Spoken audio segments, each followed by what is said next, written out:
하나님께서 오늘 우리에게 주시는 말씀은 신약성경 요한복음 2장 1절로 11절 말씀입니다. 요한복음 2장 1절로 11절까지 말씀입니다. 이 계시의 말씀을 봉독할 때 다 함께 살아계신 하나님의 음성을 들으실 수 있기를 바랍니다. 사흘째 되던 날 갈릴리 가나에 혼례가 있어 예수의 어머니도 거기 계시고 예수와 그의 제자들도 혼례의 청함을 받았더니 포도주가 떨어진지라 예수의 어머니가 예수에게 이르되 저들에게 포도주가 없다 하니 예수께서 이르시되 여자여 나와 무슨 상관이 있나이까 내 때가 아직 이르지 아니하였나이다. 그의 어머니가 하인들에게 이르되 너희에게 무슨 말씀을 하시든지 그대로 하라 하니라. 거기에 유대인의 정결 예식을 따라 2-3통 드는 돌 항아리 6이 놓였는지라. 예수께서 그들에게 이르시되 항아리에 물을 채우라 하신즉 아귀까지 채우니 이제는 떠서 연회장에게 갖다 주라 하심에 갖다 주었더니 연회장은 물로 된 포도주를 맛보고도 어디서 났는지 알지 못하되 물도 온 하인들은 알더라. 연회장이 신랑을 불러 말하되 사람마다 먼저 좋은 포도주를 내고 취한 후에 낮은 것을 내거늘 그대는 지금까지 좋은 포도주를 두었도다 하니라. 예수께서 이 첫 표적을 갈릴리 가나에서 행하여 그의 영광을 나타내심에 제자들이 그를 믿으니라. 아멘. 오늘 본문 말씀은 여러분이 너무나도 잘 알고 계시는 요한복음 2장 말씀입니다. 물로 포도주를 만드시는 예수님의 기적 이야기입니다. 이 이야기는 요한복음에만 나오는 특별한 그런 내용입니다. 공관복음이라고 하는 것이 있죠.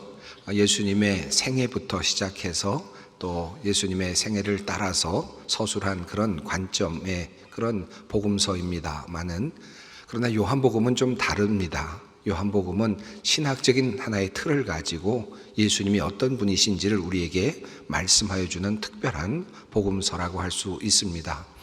그 복음서 중에 특별히 요한복음 가운데 2장에 놓여 있는 본문이 바로 오늘의 이야기입니다.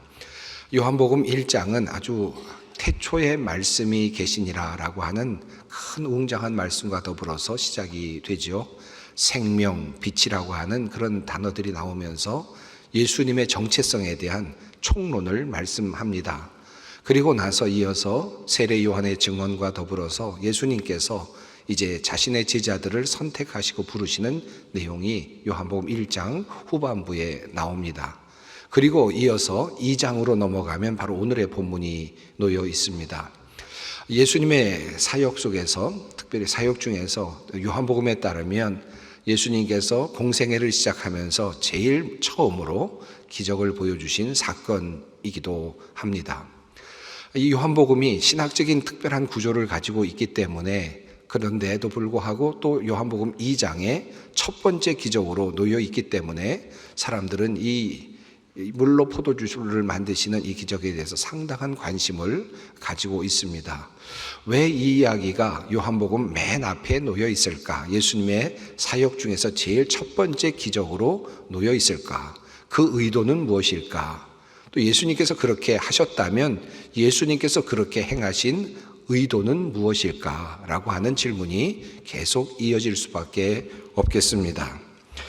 물로 포도주가 되었다라고 하는 이야기는 도대체 무엇을 의미할까 하는 그런 질문도 생겨날 수밖에 없겠죠.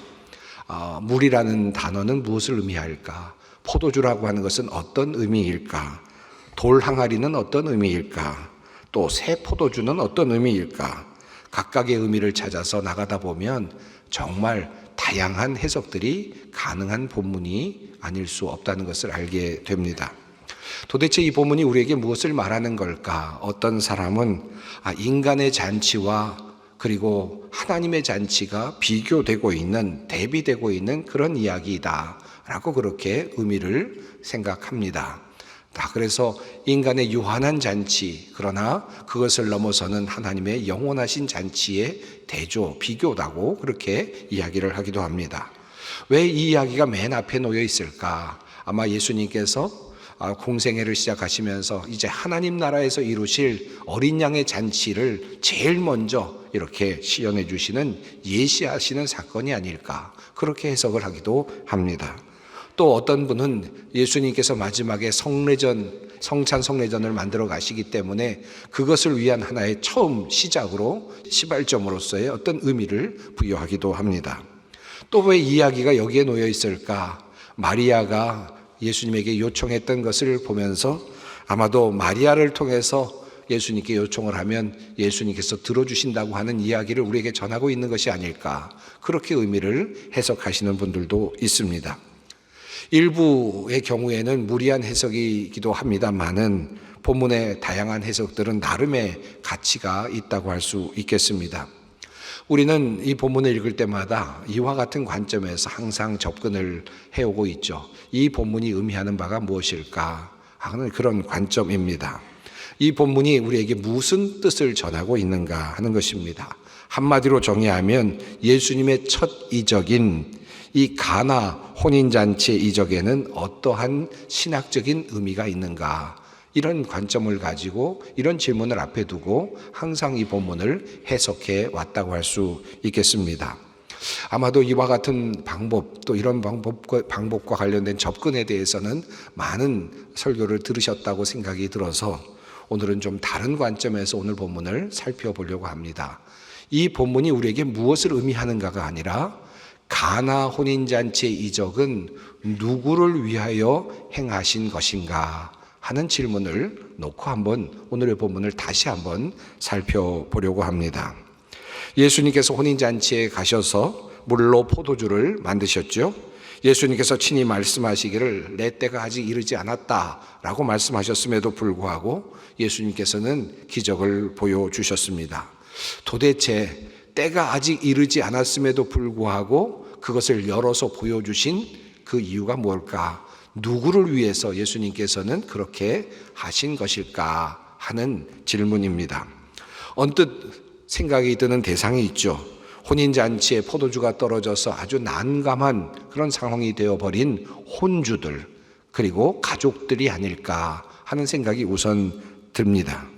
외경에 따르면 예수님의 어머니 마리아가 신랑의 숙모였다라고 하는 전설이 있기도 합니다.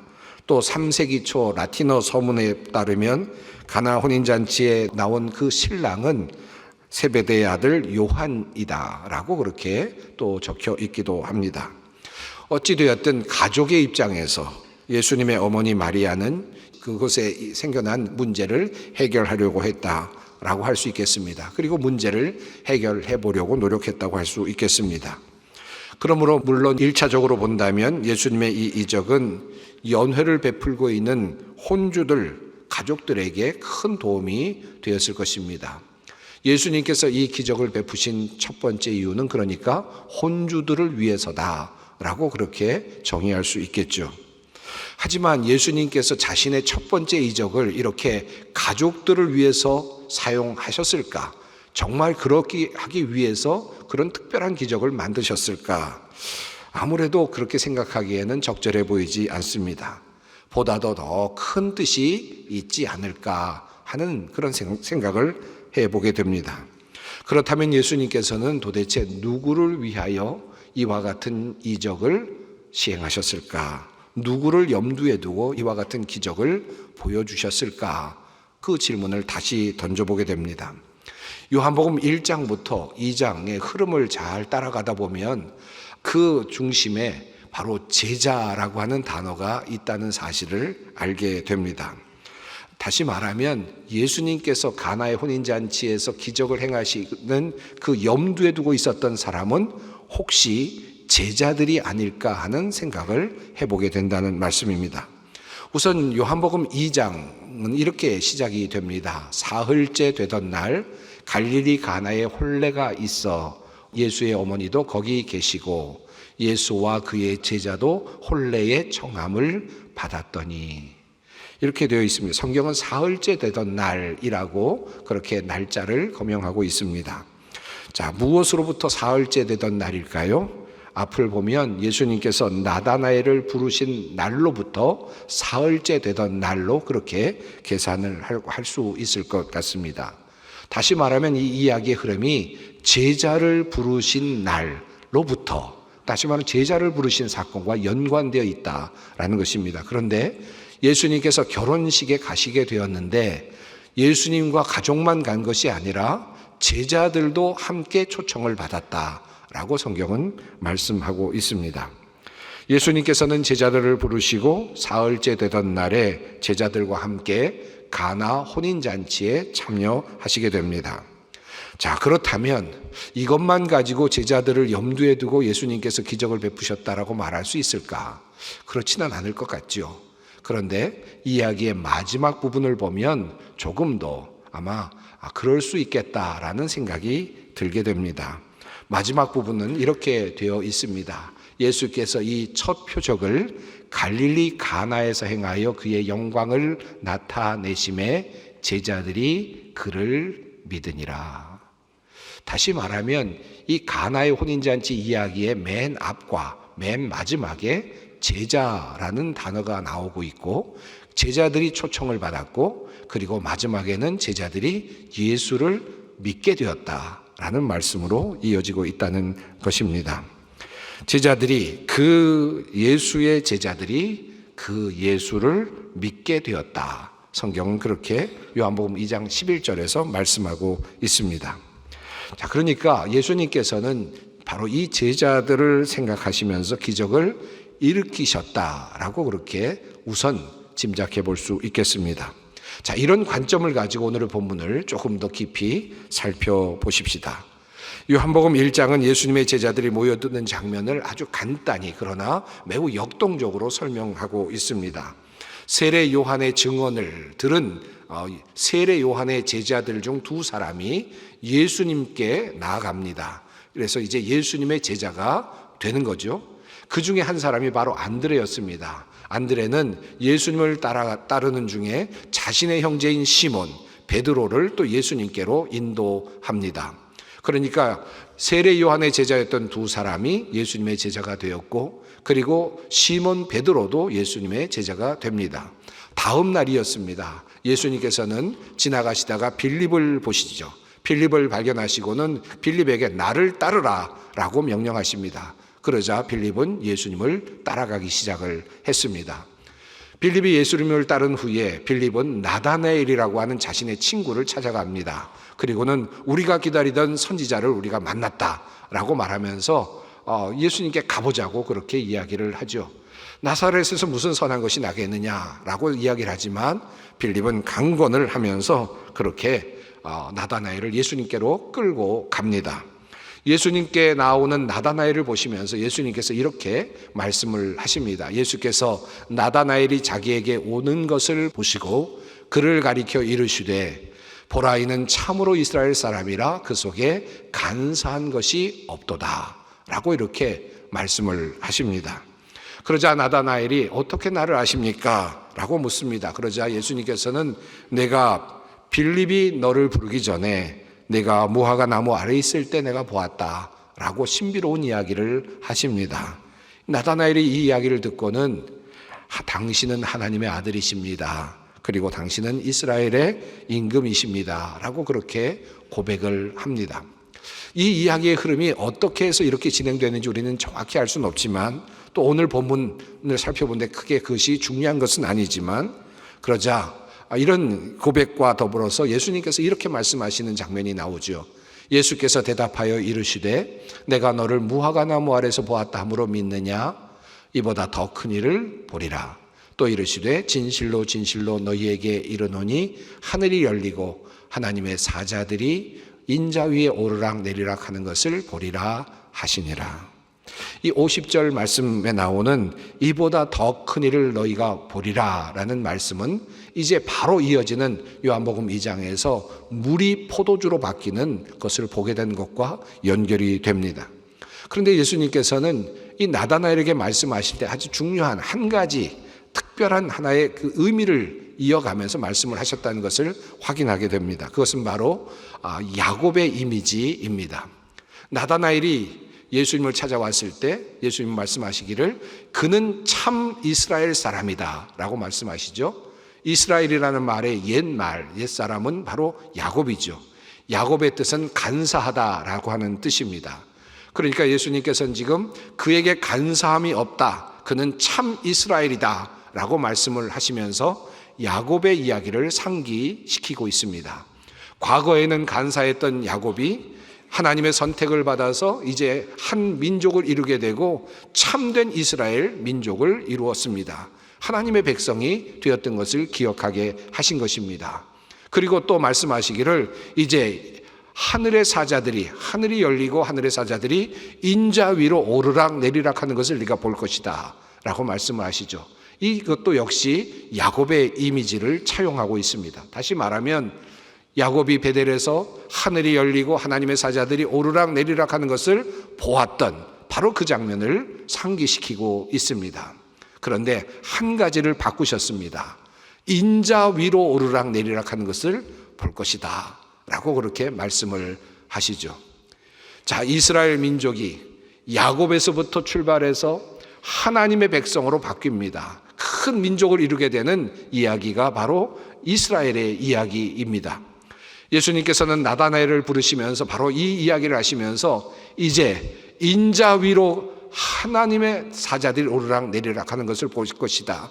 예수님을 중심으로 이제 새로운 길이 열리고 새로운 민족이 열리는 것을 보게 될 것이다 라고 하는 예언의 말씀을 주십니다.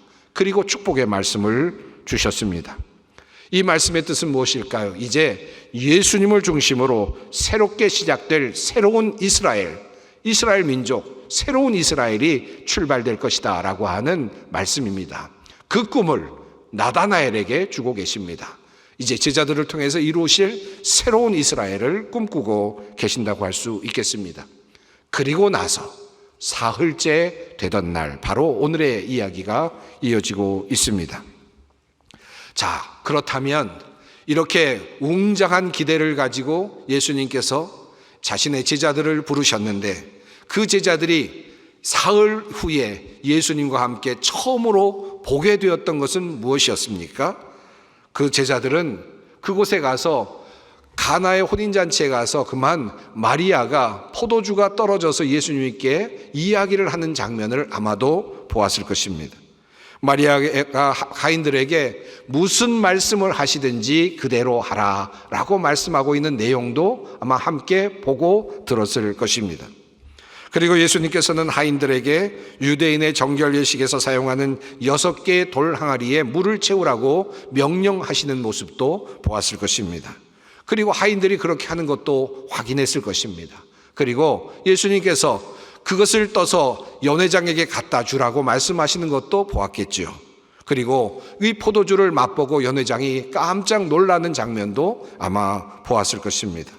한마디로 말하면 예수님과 함께 가나의 혼인잔치에 함께 갔던 제자들은 예수님께서 그곳에서 어떤 일을 하고 계시는지를 보았고 어떤 상황 속에서 어떤 기적을 일으키시는지를 보았다는 말씀입니다. 예수님께서 일하시는 그 행동의 모습을 보았습니다. 포도주가 떨어진 상황에서 하인들을 사용하셔서 물을 채우게 하시고 그리고 물로 포도주를 바꾸시는 그와 같은 모습을 보았습니다. 예수님의 명령은 크게 2가지였습니다. 우선 돌 항아리에 물을 채우라 라고 하는 명령이었고요. 그리고 2번째로는 그렇게 채워진 물을 연회장에게 갖다 주라 라고 하는 명령이었습니다. 어느 지점에서 물이 포도주로 변했는지 알 수 없지만 그러나 2 과정 속에서 물이 포도주로 바뀌었음을 확인할 수 있습니다. 그것도 그냥 바뀐 것이 아니라 맛없는 포도주가 아니라 극상품의 아주 좋은 포도주로 바뀌었음을 확인할 수 있습니다. 그런데 이런 상상을 해봅니다. 만약에 어머니 마리아가 예수님께 와서 포도주가 떨어졌다, 포도주가 없다라고 말씀하면서 이제 무엇인가를 좀 해달라라고 마리아가 예수님께 요청을 했을 때 예수님께서 이렇게 말씀하셨더라면 어색할까요? 이런 상상을 해봅니다. 어머니 마리아여, 이제 가서 다시 포도주통을 다시 보십시오. 떨어졌던 그 포도주통에 포도주가 가득 담겨 있을 겁니다. 그러니 그곳에서 포도주를 떠서 사람들에게 나눠주시면 됩니다 라고 말씀하시면 어색할까요? 얼마든지 예수님은 그렇게 하실 수도 있었지 않겠습니까? 얼마든지 포도주가 떨어져 가던 포도주통을 보충하실 수도 있었겠죠. 예수님의 능력이 그것을 충분히 하실 수 있었을 것입니다. 우리는 그렇게 믿고 있지 않습니까? 하지만 예수님께서는 그렇게 하지 않으셨습니다. 물이라고 하는 재료를 사용하셔서 물을 어디에선가 떠다가 그 정결례로 사용하는 그 항아리에 가득 채우라는 명령을 하셨고요.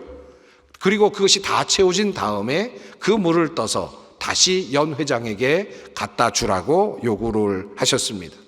그리고 하인들에게 그것을 순종하도록 요구하셨습니다. 물로 포도주를 만드시는 이 예수님의 가나의 이적은 이 두 가지 단계가 없었다면 어쩌면 이루어지지 않았을 것처럼 보이는 그런 단계를 거쳐가고 있습니다. 왜 예수님께서는 그냥 포도주통에 포도주가 담겨 있도록 만드실 수도 있었을 텐데 그렇게 하지 않았습니까? 왜 예수님께서는 하인들에게 돌 항아리에 물을 채우라고 굳이 말씀하셨습니까? 물이 없으면 포도주를 만드실 수 없었습니까? 아닙니다. 목적이 있으셨기 때문입니다. 오늘 본문은 예수님께서 우리를 위하여 이적을 베풀어 주실 때 결코 홀로 그리고 단독으로 일하지 않는다는 사실을 보여주고 있습니다. 이것이 바로 제자들에게 보여주시고 싶어 하셨던 예수님의 첫 번째 레슨이었습니다. 포도주를 만드시는 이적을 물을 나르는 하인들의 수고가 있을 때 가능했음을 보여주고 있습니다. 물론 인간이 하는 어떤 일이 하나님의 이적을 유도하거나 그 자체를 만들어낼 수는 없을 것입니다. 어떤 사람이 돌 항아리에 물을 가득 채워 놓았다고 해도 그것이 그 자체로 포도주가 되지는 않을 것입니다. 하나님께서 하시지 않는다면 그런 기적은 일어날 수 없을 것입니다. 하지만 하나님의 명령을 따라서 예수님의 명령을 따라서 그것을 하였다면 그것은 아주 우리의 인간의 힘으로서는 할 수 없는 것처럼 보이지만 놀라운 기적의 재료가 될 수 있습니다. 지난 주일 우리는 부르짖는 자가 발견되리라 라는 말씀을 우리가 함께 나누었습니다. 능동의 수동, 우리는 그것을 함께 배웠습니다. 우리가 찾는다고 생각을 하지만 사실은 능동이 아닙니다. 열심히 찾는 것이 능동 형처럼 보이지만 바닷가에서 구조를 요청하고 있을 뿐이죠. 그것은 누군가에게 발견될 뿐입니다. 그러므로 그것은 사실은 능동 같지만 수동이죠. 우리가 삶을 살아가면서 신앙생활도 역시 마찬가지입니다. 하나님께서 우리에게 말씀하여 주신 것들을 따라갑니다. 열심히 능동적으로 따라가고 행동합니다. 그리고 물을 채웁니다. 능동 같죠. 그러나 그 능동만으로 모든 일이 일어나지는 않습니다. 기적이 일어나지도 않습니다. 그것은 하나님께서 응답하실 때 그것은 변화됩니다. 그리고 그것은 이루어지는 것입니다. 역시 마찬가지로 수동이라고 할 수 있습니다. 하나님은 인간이 물을 통해 물을 채우는 그 순종을 통해서 물을 포도주로 만드시는 이적을 만들어 내십니다. 한마디로 본문은 하나님께서 우리와 합력하여서 하나님의 일을 아름답게 성취하신다는 사실을 우리에게 말씀하고 있습니다. 이러한 이야기가 성경에 여러 곳 나타나지 않습니까? 하나님께서 모세의 생애와 모세의 헌신을 통해서 이스라엘 백성들을 출애굽시키시죠. 구원을 이루셨습니다. 하나님께서는 충분히 모세 없이도 이스라엘 민족을 출애굽시키실 수 있었을 것입니다. 하지만 모세와 아론과 같은 부족한 사람들이 하나님의 놀라운 역사의 동참자가 되게 하시고 그 영광을 그들에게 주시고자 하셨습니다. 이것이 바로 하나님의 뜻입니다. 오늘 본문을 보면 연회장은 그것이 어디서 났는지 알지 못했다라고 말하지만 그 일을 함께했던 하인들은 그것이 어디에서부터 왔는지 알았다고 그렇게 표현하고 있습니다. 그것을 가져다 준 하인들은 그것의 비밀을 알고 있었습니다. 하인들은 기적의 비밀을 소유한 사람들이 되었습니다. 자, 이런 모습을 보며 이제 제자들이 예수님을 믿게 되었다라고 그렇게 말씀하고 있습니다. 요한복음에 따르면 이것이 예수님께서 제자들에게 보여주신 첫 번째 수업이었습니다. 여러분, 제자들을 위해서 예수님께서 이 일을 하셨다라고 한다면 예수님께서 하신 의도는 무엇일까요? 예수님께서 말씀하시고자 하는 단순하고도 분명한 요지, 그 가르침의 핵심은 무엇일까요? 그것은 바로 내가 말하는 대로 네가 순종하면 놀라운 역사가 일어나게 될 것이다. 내가 말하는 대로 네가 그대로 순종하기만 한다면 너희는 놀라운 기적을 보게 될 것이다. 나를 따라오너라. 바로 이것이 예수님께서 제자들에게 보여주시고 말씀하시고자 하신 첫 번째 수업의 내용입니다. 여러분 어떻게 생각하십니까? 2024년을 우리가 이제 맞이하였고 이제 두 번째 달을 시작하고 있습니다. 주님께서 우리를 통해서 기적을 일으키시기를 원하신다면 그 기적은 어떻게 일어날까요? 예수님께서 제자들을 부르시고 첫 번째로 가르쳐 주셨던 그 수업을 우리가 주목해 보십시다. 예수님께서는 그들에게 분명하게 가르쳐 주셨습니다. 내가 너희에게 어떤 말을 하든지 그 말씀을 믿고 따라오너라. 그 말씀을 믿고 행동하여라. 물을 채우라. 말씀하시면 물을 채워보아라. 내가 너에게 명령한 그 말씀을 따라 살아보아라. 그러면 너희는 기적을 경험하게 될 것이다. 오늘 주님께서 우리에게 이 말씀을 주십니다. 주님께서 주셨던 제자들을 향한 첫 번째 수업에서 우리는 한 가지를 배웁니다. 주님의 말씀을 믿고 따라가십시다. 그 말씀을 따라 살아가는 길에서 우리는 놀라운 하나님의 역사를 보게 될 것입니다. 물을 채우라. 내 말에 귀를 기울이고 들어라. 말씀대로 따라 순종하라. 그러면 너는 나의 제자가 될 것이고 놀라운 기적을 보게 될 것이다. 이 믿음을 가지고 2024년을 힘차게 살아내고 그리고 기적을 경험하는 우리 모두가 되기를 간절히 바랍니다. 기도하겠습니다. 생명의 하나님, 죽어가는 우리를 살리시려고 참 생명이신 예수님을 보내주심을 감사합니다. 첫 번째 이적으로 생명의 포도주를 만들어 주신 것을 기억합니다. 하인들에게 물을 채우라 명령하신 주님, 주님께서는 그들의 충성을 통하여 이적을 보여주셨습니다. 하나님, 우리도 그 하인들처럼 주님의 말씀 충성되게 따름으로 주님의 기적 맛보게 하시고 주님과 함께 하늘의 비밀을 소유한 자로 살게 하시옵소서. 오늘도 참된 제자를 찾으시는 우리 주 예수 그리스도의 이름으로 기도하옵나이다. 아멘.